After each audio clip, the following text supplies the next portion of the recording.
I'm Rick Scott, Chief of Police for the San Luis Obispo Police Department. I want to talk to you about a tragic event that took place on May 10th, 2021. On that day, Detective Luca Benedetti was killed in the line of duty. He was a beloved father, a husband, and a friend to all that knew him. He was a veteran officer with over 10 years with the department, and he was dedicated to this community, which he dearly loved. Detective Steve Orozco was also severely injured during the incident. Detective Orozco continues to suffer from permanent and debilitating injuries as a result of the senseless attack on our officers.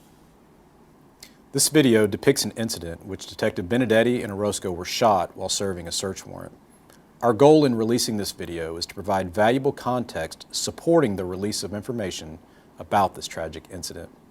Our hope is it provides greater insight into what happened that terrible day. What you're about to see is video from both police in-car and officer-worn cameras. This material is deeply disturbing and viewer discretion is highly advised. In the early morning hours of May 8, 2021, the police department received a report of a burglary of a business that occurred at 280 Higuera Street. 22 hours later, a second burglary of a business was reported at 157 Higuera Street. With security camera video, investigators were able to link both burglaries as being committed by the same person driving the same vehicle. However, the suspect in the video was wearing a mask and their identity remained unknown. On May 10th at approximately 4 a.m., police were alerted to a third business burglary at 120 Tank Farm Road. Just 90 minutes later, a fourth burglary occurred at 888 Ricardo Court. Again, security video showed what appeared to be the same vehicle, a light-colored GMC Envoy, as seen in the previous burglaries. While investigating this fourth burglary, security video was shown to the business owner who believed he possibly recognized the suspect vehicle as belonging to a former employee, 35-year-old Edward Giron. Pursuing this lead, police records indicated that Giron lived in an apartment at 3175 Camilla Court. His apartment was located just within 2 miles of all 4 burglary locations. Detectives checked into his background and learned that Giron had several minor contacts with police, including a welfare check in July of 2020. A coworker said that Giron had shown signs of paranoia and was skeptical of police and may want to harm them. An officer conducted a welfare check by phone and Giron was found to not be in distress, telling officers he had no desire to harm himself or others. Detectives also found a report of a second welfare check in October of 2020. A relative had called and expressed concern a firearm might be in his apartment. Before the police arrived, the apartment manager searched for Giron, but he was not present, and officers were subsequently canceled from this call. The police had no cause or legal right to enter Mr. Giron's apartment to search for him or for any weapons at that time. After conducting the background check and just hours after the fourth burglary, detectives went to Giron's address on Camilla Court and found the same light-colored GMC Envoy in each of the previous burglaries. Some of the items reported stolen in the burglaries could be observed in plain view through the windows of the vehicle. Detectives conducted surveillance of Giron's residence throughout the day until that afternoon when a judge authorized a search warrant for Mr. Giron's apartment. He was never observed outside of his apartment, and therefore there were no opportunities for officers to approach him regarding the search warrant. At 5:13 p.m., detectives placed 2 phone calls to Mr. Giron in hopes that he would grant access to his home and peacefully comply with the search warrant. Both of these calls went unanswered. Detectives then approached the second-floor apartment and repeatedly knocked on the door with no response. An officer on the landing discovered his body-worn camera was not activated, so officers knocked on the door again and announced their presence in order to document compliance with the legal notice requirements. With no answer at the door, officers then attempted to use a key provided by the property manager. This key did not work the lock. In total, officers spent several minutes outside of the door attempting different alternatives to making a forced entry. Officers then had to utilize a ramming device to forcefully open the door of the apartment, after which they held their position and did not enter the residence. As you will see in the following video, Detective Benedetti began calling out to Giron by name without receiving a response. Officers continued to wait and did not enter the apartment. Inexplicably and without warning, Detective Benedetti was suddenly shot by Giron from inside the apartment. Tragically, Detective Benedetti sustained fatal wounds while positioned on the upper deck of the stairway.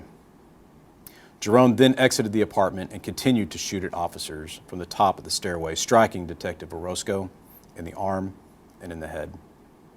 We will now show you the officer camera video of that moment.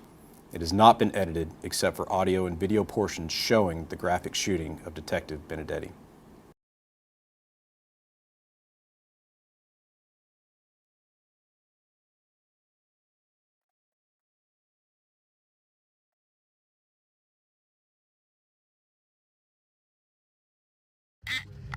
Going hot. You haven't had your camera on this whole time? Police department, search warrant, open the door, we're gonna force entry. Giron? Edward, Giron. Edward, open the door.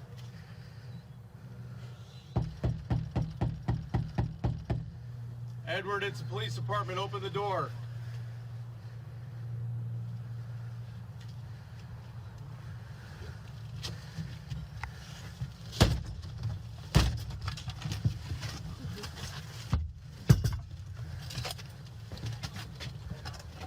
Edward, come out here.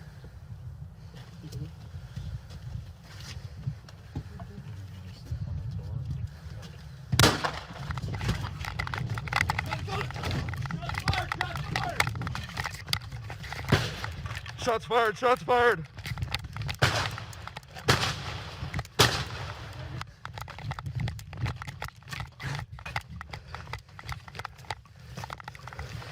He's got a gun, he's shooting at us. All units, all units. Having already shot 2 officers, Jerome then took Detective Benedetti's rifle from his body. Moments later, Jerome continued to shoot at officers from his elevated position, but now using Detective Benedetti's department-issued rifle. 2 officers were in position to return fire, striking Jerome multiple times. Jerome then retreated back into his apartment. In the video, you can hear an officer talking with a wounded Detective Orozco once the gunfire stopped. He was asking him if he was okay. Seconds later, a single shot is heard from inside the apartment as Jerome was alone, having just shot himself in the head with Detective Benedetti's rifle. He's got a gun, he's shooting at us. All units, all units.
Are you okay, Steve? Hit in the head and arm.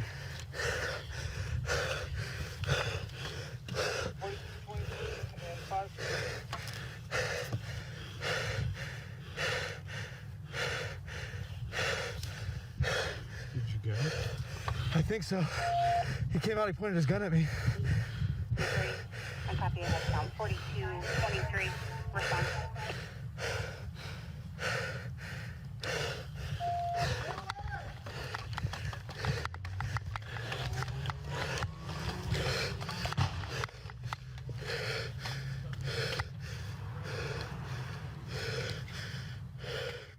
A rescue team was formed and moved up the stairs. Detective Benedetti was found fatally injured outside the doorway. Officers then entered the apartment for the first time and found Jerome dead from a self-inflicted gunshot wound. An officer transported a severely injured Detective Orozco to a trauma center for life-saving care. We're very thankful that Detective Orozco survived this deadly encounter. San Luis Obispo Police served the burglary search warrant and located additional items of stolen property inside Jerome's apartment, which was taken during the business burglaries.